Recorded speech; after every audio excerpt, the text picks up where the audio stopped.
Welcome to Module 8, Udder Health and Milk Quality. My name is Cindy Daley. I'm with the College of Agriculture at California State University at Chico, and I'll be your instructor for this particular module. Our goals for Module 8 will basically cover the essential components of milk quality, how it's defined and assessed, and then we'll look at some management factors that play a critical role in the outcome. In addition, we're going to cover what makes organic milk different from its conventional cousin, just in terms of residues and then the overall nutrient content that's based on the available data that we have today. So we'll cover how to define milk quality. We're going to discuss somatic cell counts, bacterial counts, standard plate counts. We'll talk about mastitis and subclinical mastitis, and then the organically approved methods to address high somatic cell and mastitis. And then we'll get to the differences between organic and conventional milk. Required readings. We need you to read the Udder Health and Milk Quality by Linda Tukowski, which is a modified chapter out of the NOFA New York Organic Dairy Handbook.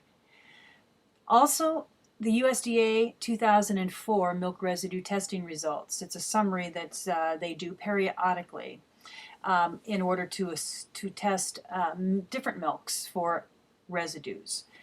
And finally, the review of the effects of nutritional management on milk nutrient content. Milk quality can mean many things to many people. Consumers expect that their milk will have a consistent appearance, it'll have a pleasant taste, and it'll last for a week or more in their refrigerator. According to the Pasteurized Milk Ordinance, or the PMO, grade A milk has a somatic cell count of less than 750,000 cells per milliliter and a standard plate count, or an SPC, of less than 100,000 colony-forming units, or CFUs, per milliliter. And of course, it needs to be free of water and other harmful residues above a designated tolerance limit. That's how the PMO would designate quality. These are the minimum standards, of course, that are set federally at the federal level. Organic processors are willing to pay more for higher quality milk, so there is an opportunity for dairy producers to increase their milk check substantially, really, by focusing on udder health and limiting mastitis on their farms. Many processors are reluctant to receive any milk that is consistently greater than 400,000 cells per milliliter.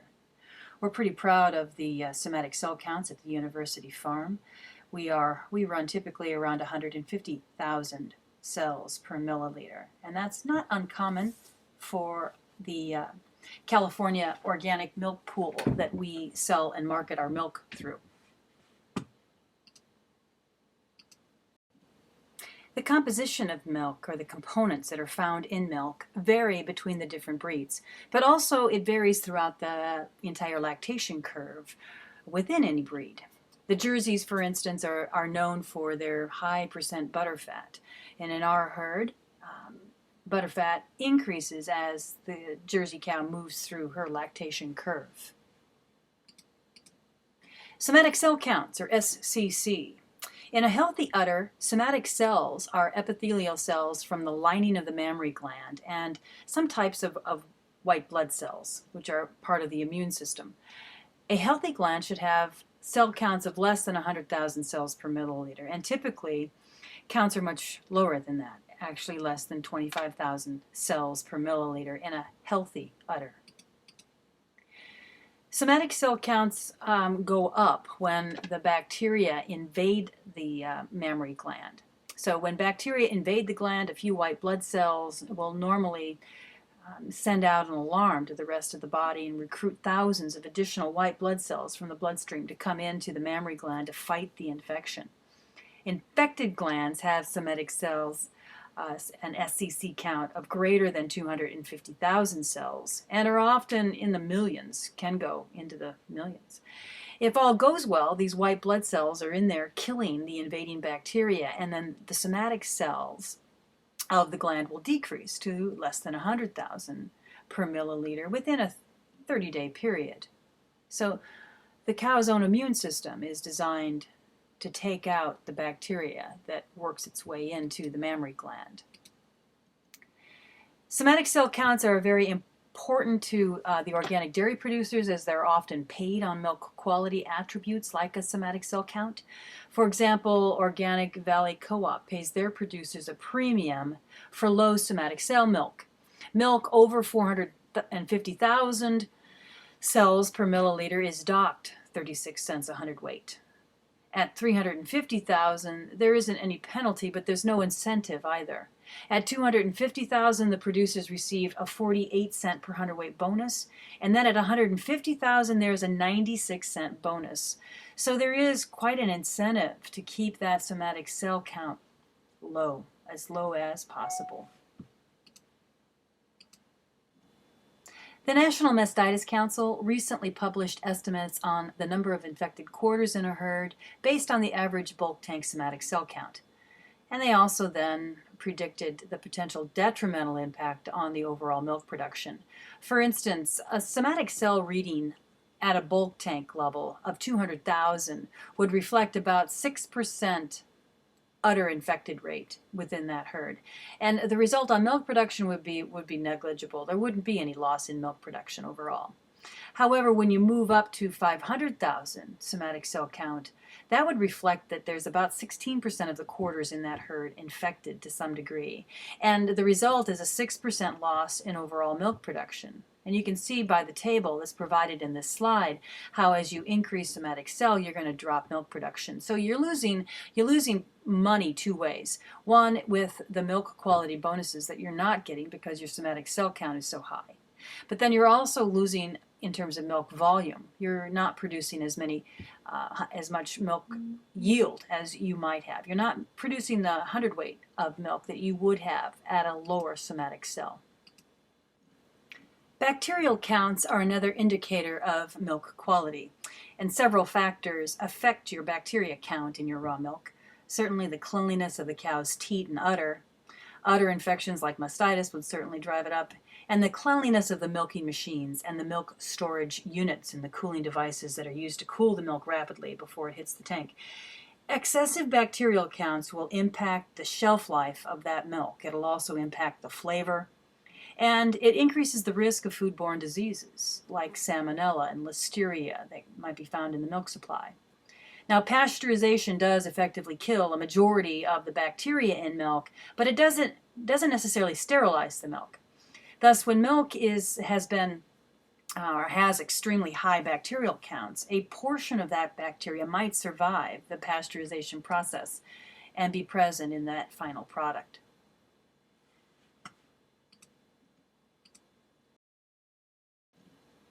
As I mentioned before, mastitis-causing bacteria may actually increase the bacterial counts in raw milk.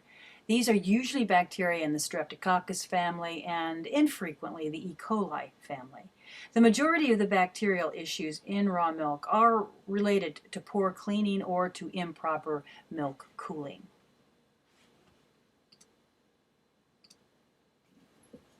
Dairy producers can ensure that their milk will have low bacterial counts by adhering to some of these practices.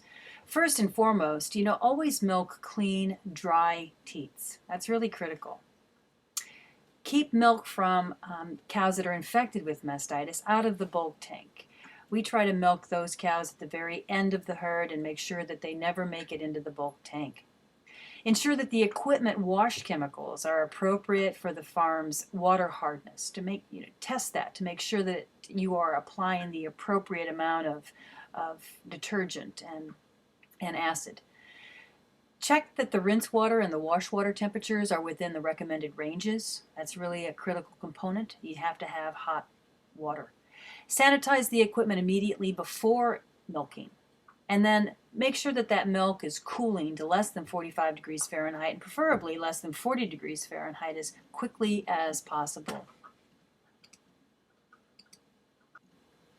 The standard plate counter, the SPC, is also known as the plate loop counter, PLC. It is the most common bacterial count done on raw milk, and it is the only bacteria count that has a legal limit within the Pasteurized Milk Ordinance, or the PMO. Other tests might include the lab pasteurized count, or LPC, a preliminary incubation count, or a PIC, and the coliform count, or a CC. Farmers use these tests to diagnose causes of the high bacterial counts that they find. It could be cows, could be poor cooling of the milk, or it could be just a poor cleaning SOP. So overall, a standard plate count is conducted by applying raw milk onto a special auger and then incubating it for 48 hours at a 90-degree Fahrenheit incubator. Acceptable limits, of course, are 100,000. The higher quality milk would be, less than 10,000. Sources of the bacteria that are found in raw milk could clearly be mastitis, dirty equipment, dirty cows, or just a slow cooling mechanism.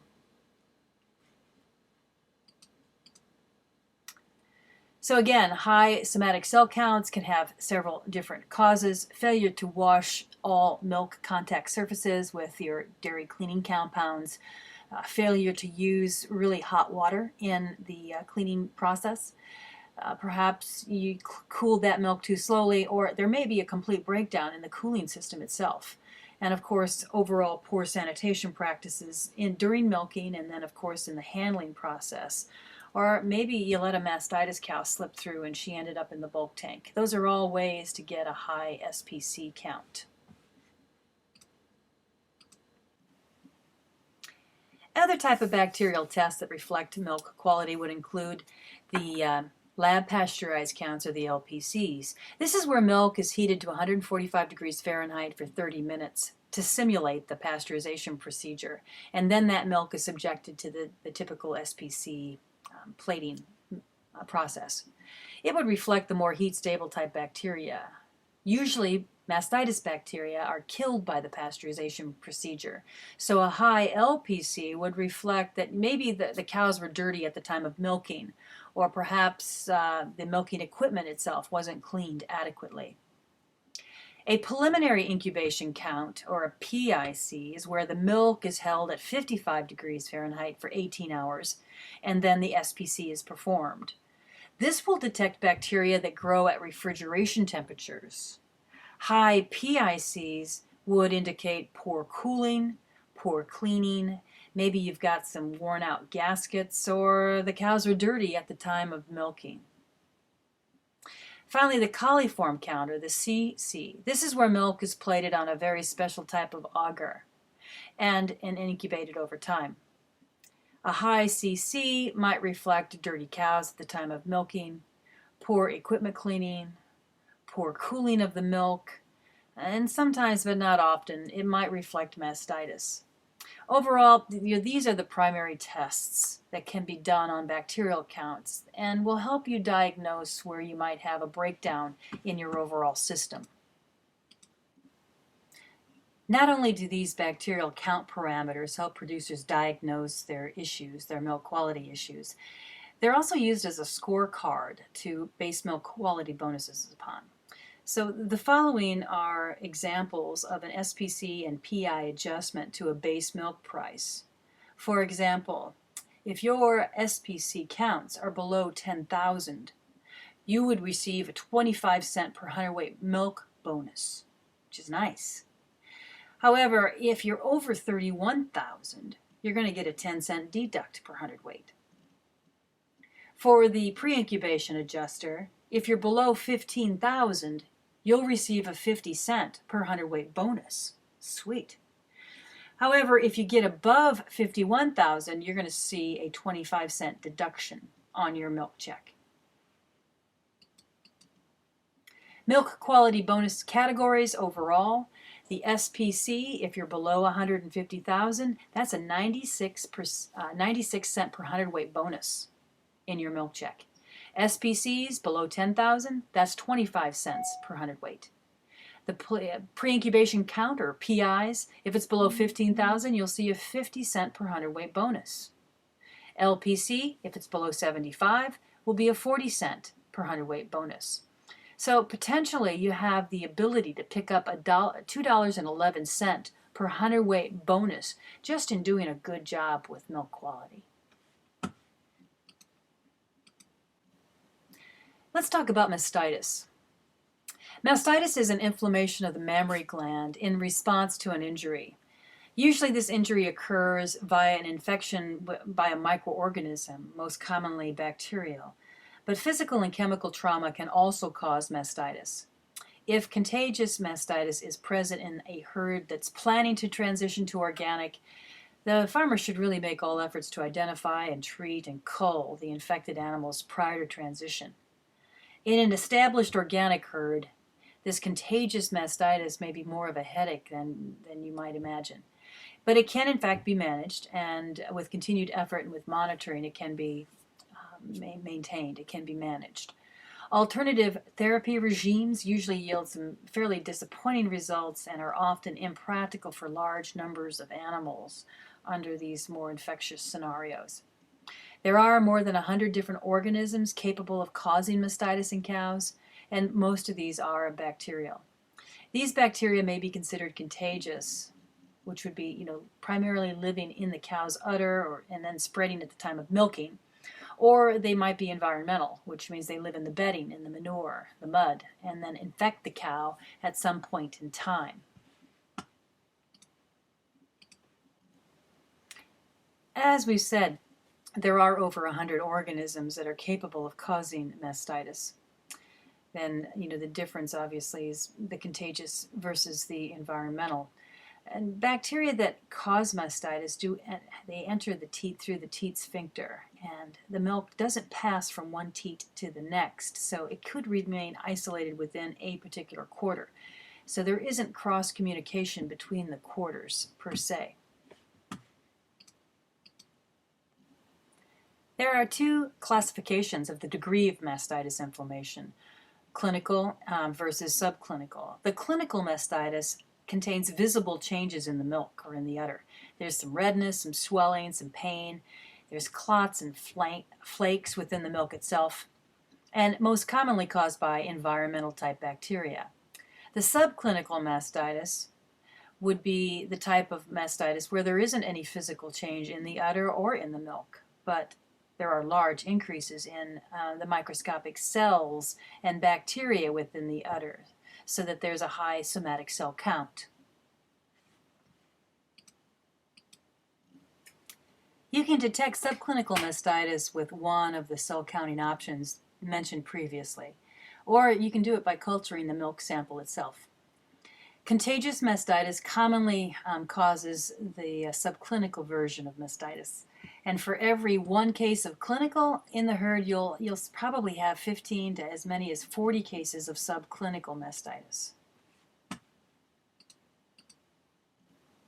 The California mastitis test is a very rapid, accurate cow-side test to determine somatic cell counts in a specific cow. The test was developed to sample individual quarters to determine the presence of subclinical mastitis. You can see, based on the paddle there, you've got the 4 holes, and each hole would then be assigned to a particular quarter. So a cow with subclinical mastitis does not have abnormal looking milk or any other clinical signs, such as a swollen udder or painful udder. But you'll be able to pick up the subclinical with the CMT. The test can also be conducted on bucket samples or bulk tank samples to help determine what the overall somatic cell count might be for the entire herd.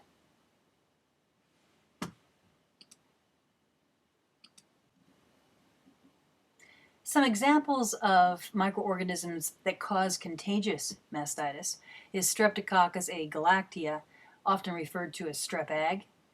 Can be transmitted from cow to cow at milking time or on the inflations or by the milker's hands themselves.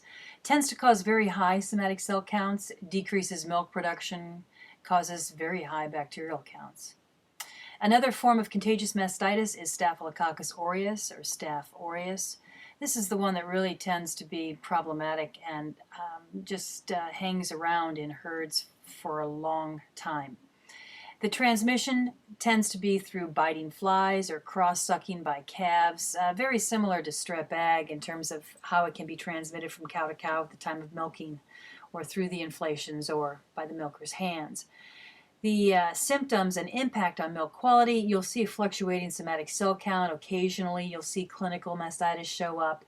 There'll be some scarring and a decrease in the overall performance of the cow, and if not taken care of well, may end up causing gangrene. Other Contagious mastitis species include mycoplasma. And that tends to cause very high somatic cell counts, decreases of milk production, can cause swollen joints, coughing, pneumonia, and that type of thing. The microorganisms that cause environmental mastitis include Strep uberus, Strep discalactia, environmental staphylococci, Escherichia coli, Klebsiella, Pseudomonas, Serratia, and Arcanobacterium pyogenes. All of these would be considered environmental mastitis. Typically picked up from bedding, manure, soil, contaminated water, or any other way that the cow might just get this from inanimate objects around the dairy.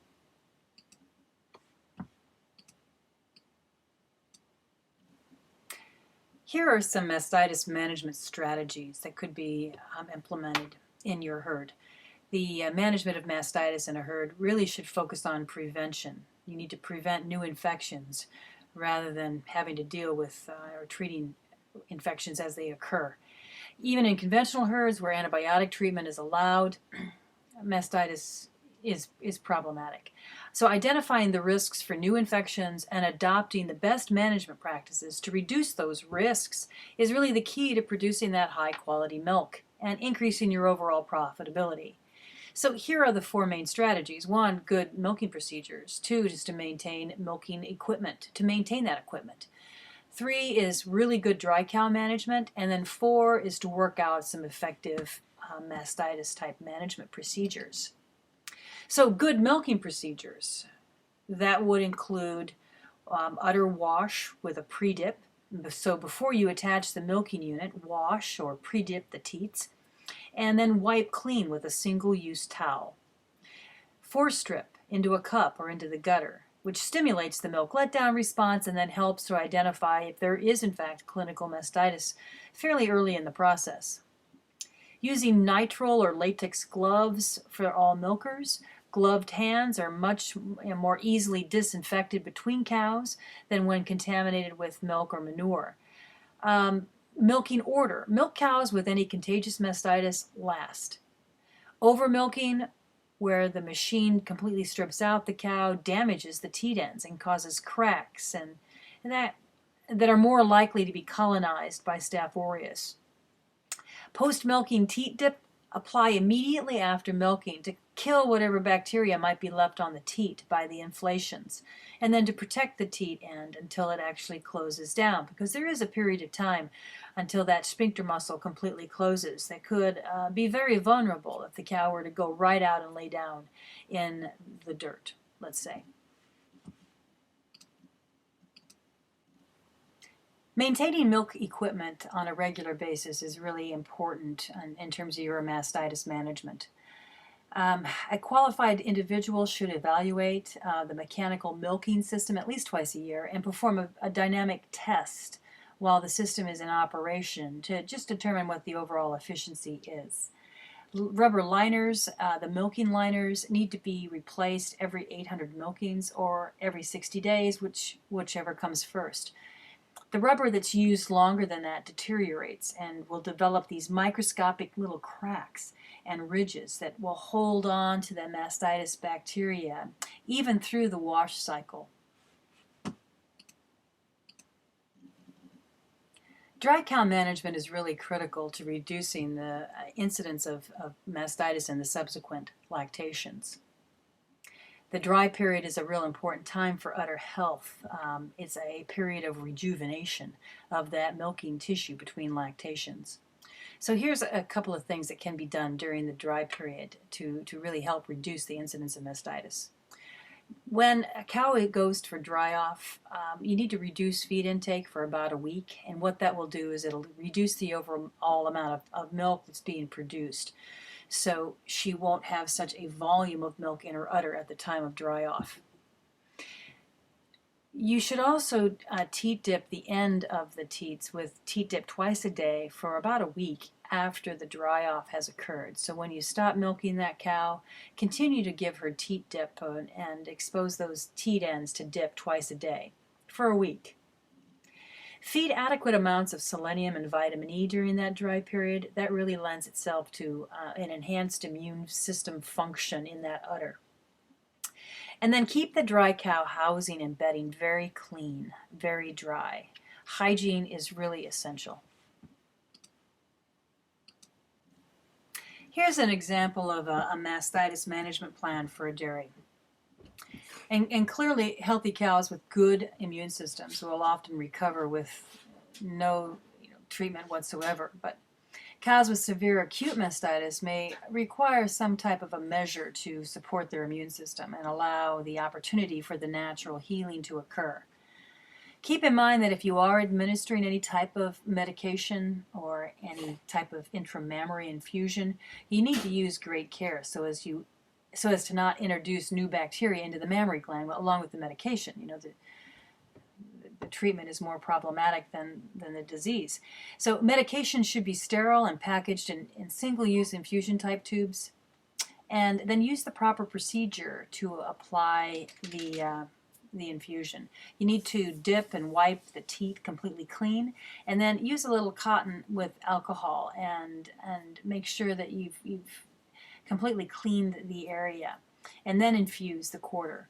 After the infusion, use a teat dip again in order to try and kill anything that might have been left on the teat end from the treatment. Remember that all the milk, house cleaners, and sanitizers and any of the teat dips that you're using, they have to be listed in the Organic System Plan, or your OSP, so that they can be reviewed and approved by the certifier. And they need to be approved by your third-party certifier prior to use. So there's nothing more tragic than to find out that you've been using some type of a pre-dip that is unacceptable to the National Organic Program. So make sure that you get all of those products approved in advance. There are several experts who have different protocols for treating animals with high somatic cell counts. This happens to be an example that was provided to us from Dr. Paul Detloff.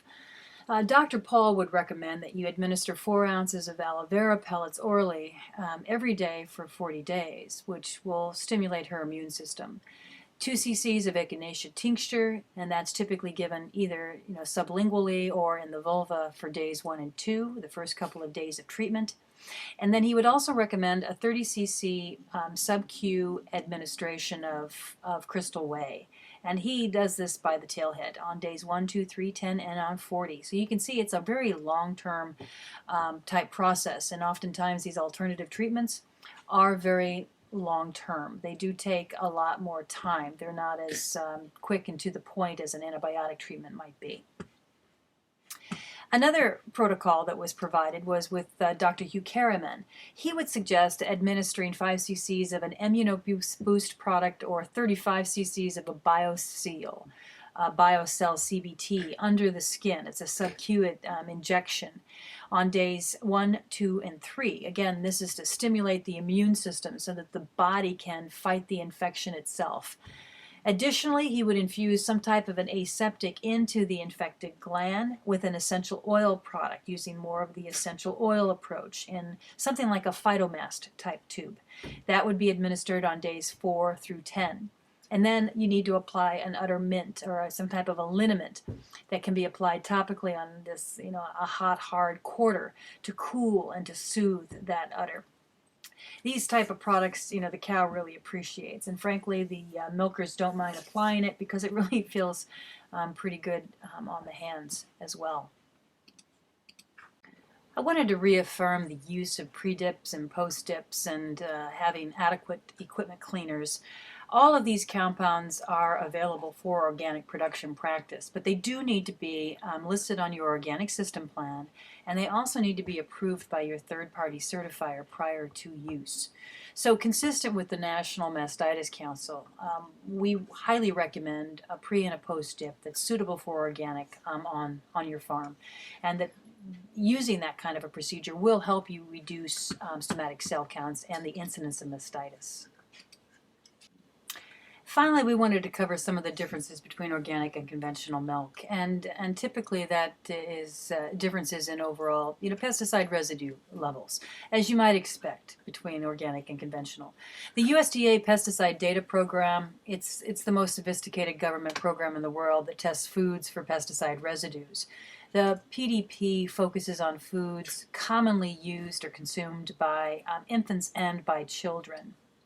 In 2004, the PDP looked at differences in pesticide residue levels between organic and conventional milk, and there were two big differences between these two types of milks in testing that was carried out by the PDP. Synthetic pyrethroids were found in 24% of the conventional samples, and there was none in organic. And the breakdown product of an insecticide called carbofuran was also found in about 9% of the conventional milk samples, and of course it wasn't found in organic.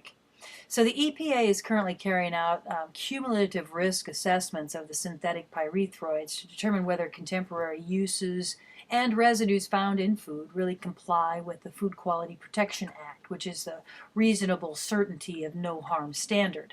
The recent detection of synthetic pyrethroids is a significant portion of the nation's milk supply.